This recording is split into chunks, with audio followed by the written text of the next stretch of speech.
The county board meeting room was packed wall to wall, with people spilling into the hallway. Marcus sat in the front row beside Diane, watching the HOA board members shuffle nervously at their table. Karen kept checking her phone, while Tyler fidgeted with his collar. His parking app had mysteriously crashed that morning, leaving dozens of angry customers demanding refunds.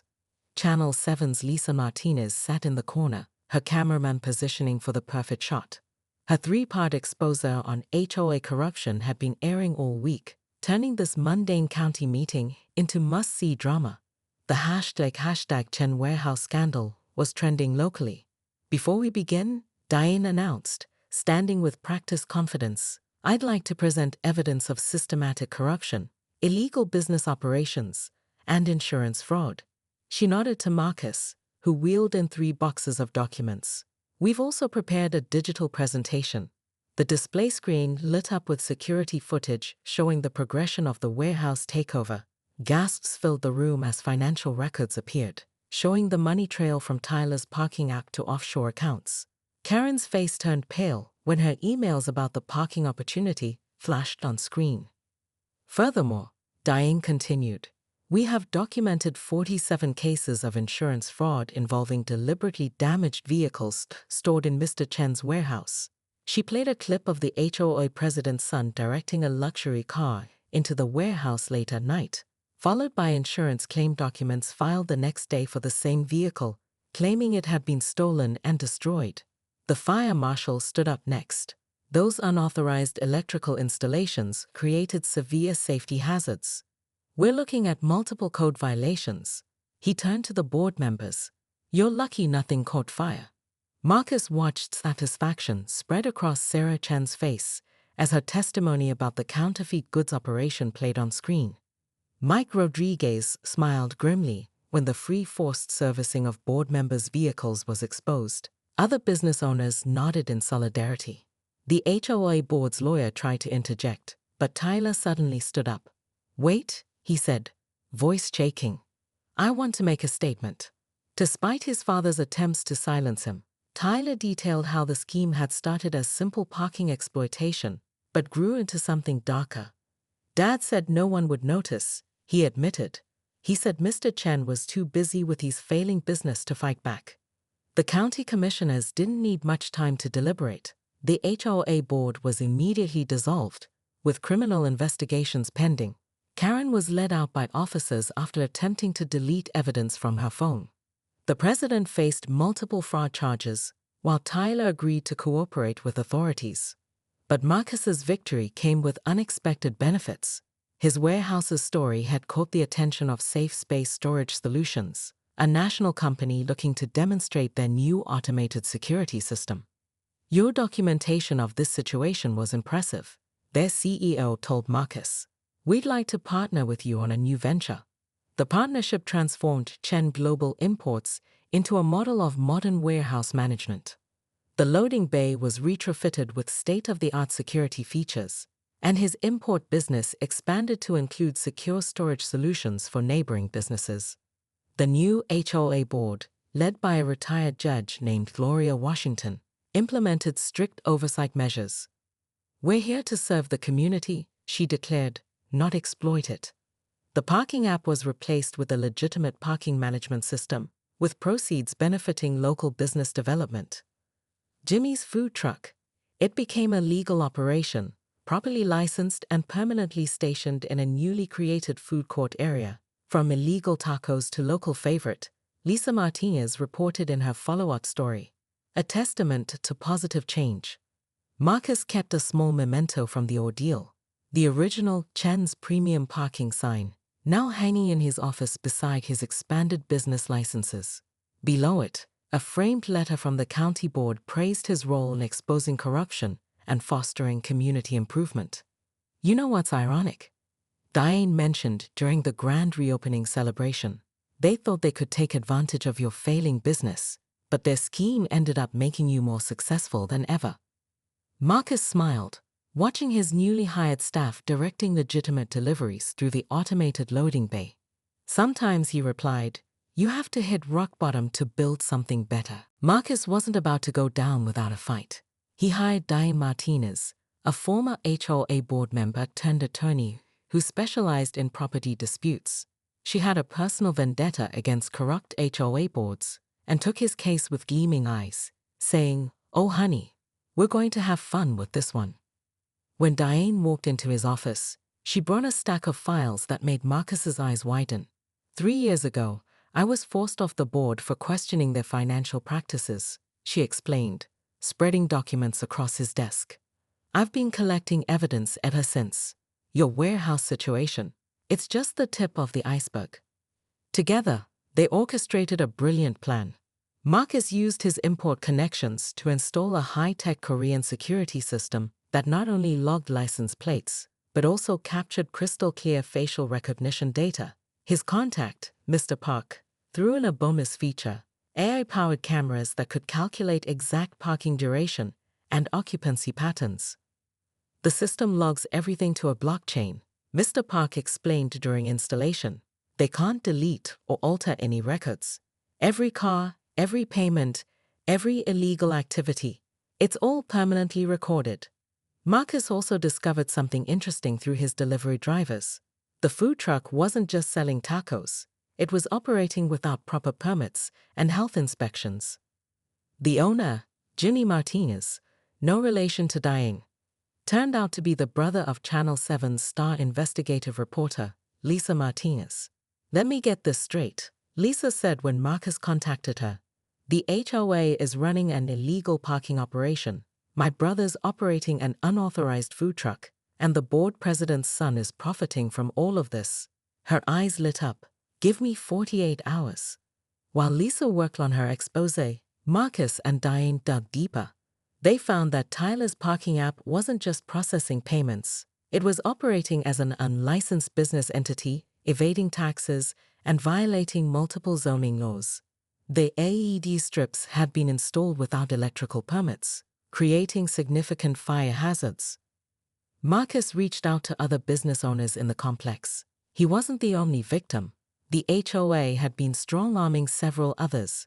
Sarah Chen, no relation, from the neighboring textile warehouse had been pressured into storing overflow inventory that turned out to be counterfeit designer goods. Mike Rodriguez's auto repair shop was being forced to service board members' vehicles for free. "We've been scared to speak up," Sarah admitted during a secret meeting in Marcus's office. "But with actual evidence, count us in." The masterstroke came when Diane discovered the insurance fraud connection. The HOA board had been using the unauthorized parking scheme to hide a larger operation. Damaged vehicles would mysteriously appear in Marcus's warehouse, only to disappear days later after insurance claims had been filed for total losses. Marcus set up a war room in his office's back storage area. Walls covered with photos, documents, and connection maps looked like something from a crime thriller. Each day brought new evidence. Bank statements showing suspicious transfers, emails revealing board members' knowledge of the legal activities, and surveillance footage documenting everything. "They thought they were so clever," Diane said, reviewing their findings. "But they got sloppy. Arrogance makes people careless." The final piece fell into place when Tyler's ex-girlfriend, a former parking app developer, contacted Marcus. She had records of every transaction, complete with messages proving the HOA board's involvement. "They screwed me over on my contract," she said. "Time for some karma." As Marcus and his allies prepared their case, the warehouse parking scene continued to grow. The HOA board, drunk on their apparent success, had started advertising premium parking solutions to other industrial complexes in the area. Their overconfidence would be their undoing. "Everything's ready," Diane announced one evening, closing her laptop. "Tomorrow, we go nuclear." Marcus Chen's morning started with his phone blowing up with missed deliveries. Racing to his warehouse at 6 a.m., he found not just one or two, but 7 cars crammed into his loading bay, ranging from a lime green modified Nissan 350Z with ground effects to a vintage Volkswagen bus covered in peace signs. His careful stack of imported Korean beauty products, worth $50,000 and due for delivery that morning, sat baking in the sun because the delivery truck couldn't access the bay. The security footage told an infuriating story. A weekend party at the nearby luxury condos had turned into an impromptu car meet, with dozens of vehicles circling the complex looking for parking. Someone had discovered his warehouse bay door didn't fully close due to a recent mechanical issue, and word spread through social media. The HOA's response. A bored-sounding administrator named Karen suggested he should embrace the community spirit and mentioned that his warehouse location would make a wonderful community parking space. Marcus ran his fingers through his disheveled hair, the morning sun barely peeking over the industrial complex's eastern buildings. His warehouse, Chen Global Imports, had been his pride and joy for the past 5 years. He'd built it from nothing after leaving his cushy corporate job, determined to create something of his own. Now, watching a tattooed guy in a backwoods cap casually stroll up to his illegally parked Honda Civic, Marcus felt his blood pressure rising. "Hey man, you can't park here," Marcus called out, trying to keep his voice level. "This is a private warehouse." The guy barely glanced his way. "Check the HOA rules, bro. Nothing says we can't park here. Plus, Karen said it was cool." He flashed his phone, showing a text message that indeed appeared to be from the HOA administrator. Marcus's delivery driver, Mike, pulled up in his truck, looking exasperated. "Third time this week, Mr. Chen. Can't get anywhere near the loading dock with these cars here. That skincare shipment needs to go out today, or Glow Beauty is gonna cancel their contract."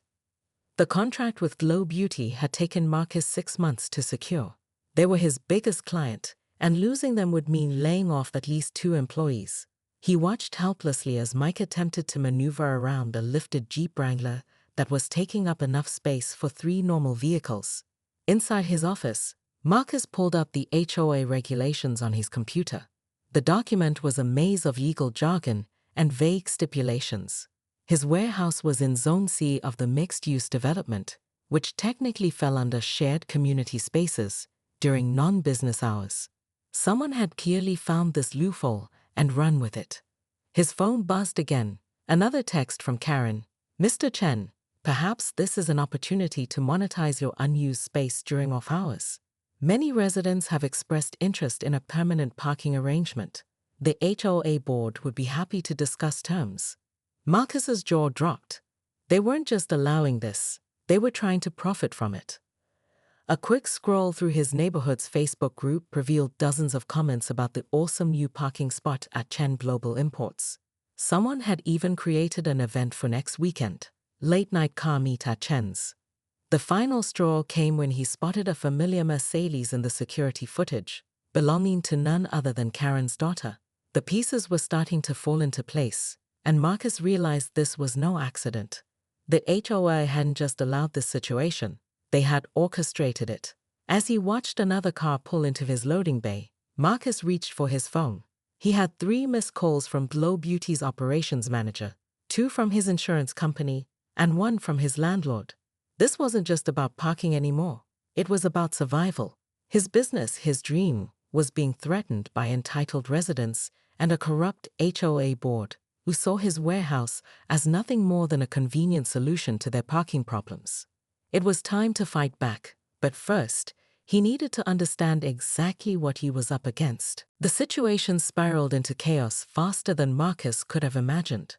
The car owners had created a Discord group called Chen's Premium Parking, complete with a schedule for rotating vehicles and tips for avoiding detection. One morning, he arrived to find someone had installed battery-powered LED strips along his warehouse walls and a phone charging station in the corner. A food truck had even set up shop outside, advertising premium parking tacos. His business was bleeding money. 3 major clients had already jumped ship after their deliveries were delayed. The final straw came when he discovered the HOA board president's son was running a lucrative side hustle, charging people $10 per spot in Marcus's warehouse through a mobile payment app. When confronted, the president just smiled and said, "Sounds like someone's entrepreneurial spirit is showing. Maybe you should focus on your own business instead of my son's." By the 3rd week, the warehouse had transformed into an unofficial community hub. Marcus watched in disbelief as a group of college students set up folding tables for a late-night study session between the parked cars. They'd even brought their own mini fridge and seemed genuinely surprised when he told them they couldn't hold their upcoming midterm review session there. But Karen said it was fine. A student in thick-rimmed glasses protested, waving a printed email. She's even letting us install Wi-Fi next week. We already paid the deposit. Marcus's employees were starting to feel the strain.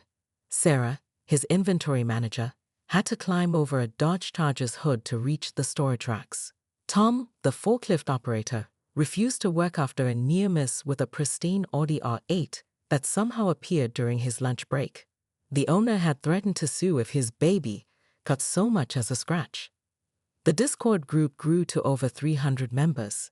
They organized themed parking nights, muscle car Mondays, track car Tuesdays, Wanderlust Wednesdays for overlanding rigs.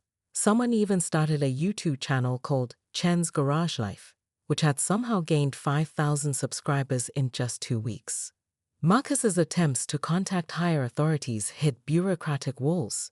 The police claimed it was a civil matter. The city council redirected him to the HOA. His insurance company sent a terse email about unauthorized usage modifications and threatened to cancel his policy. The breaking point came during a crucial meeting with his remaining major client, Jung Beauty. As Marcus led the CEO through the warehouse, they had to navigate around what appeared to be a full-scale car detailing operation. 3 guys in uniform were polishing a Porsche 911, their generators hum drowning out Marcus's desperate attempts to discuss delivery schedules. "Interesting business model you have here," Mrs. Jung remarked dryly, eyeing a sign that read "Premium Detailing at Chen's, Appointments Required." "But I don't think it aligns with our brand values." That evening, Marcus stayed late, watching the security cameras as cars filtered in and out of his warehouse like a well-choreographed dance. The HOA board president's son, Tyler, strutted around with a tablet, directing cars to their spots and collecting payments through his app, which now advertised VIP reserved parking available. His phone buzzed with a notification. The Chen's Garage Life channel had just posted a new video. XCLUSIV, Underground Car Meet Heaven, How a Warehouse Became the Hottest Spot in Town. The thumbnail showed his warehouse, lit up like a nightclub with those unauthorized LED strips, and Karen from the HOA board grinning beside a line of exotic cars. Marcus's hands trembled as he opened his business accounting software. The numbers were grim. At this rate, he'd be bankrupt in 2 months. Meanwhile, Tyler's parking app had processed over $15,000 in payments this week alone, all from spots in Marcus's warehouse. He needed a plan, and he needed it fast. As if to punctuate his thoughts, the distinct sound of an exhaust backfire echoed through the warehouse, followed by cheers from the growing crowd outside. His warehouse wasn't just being taken over, it was being transformed into something entirely beyond his control.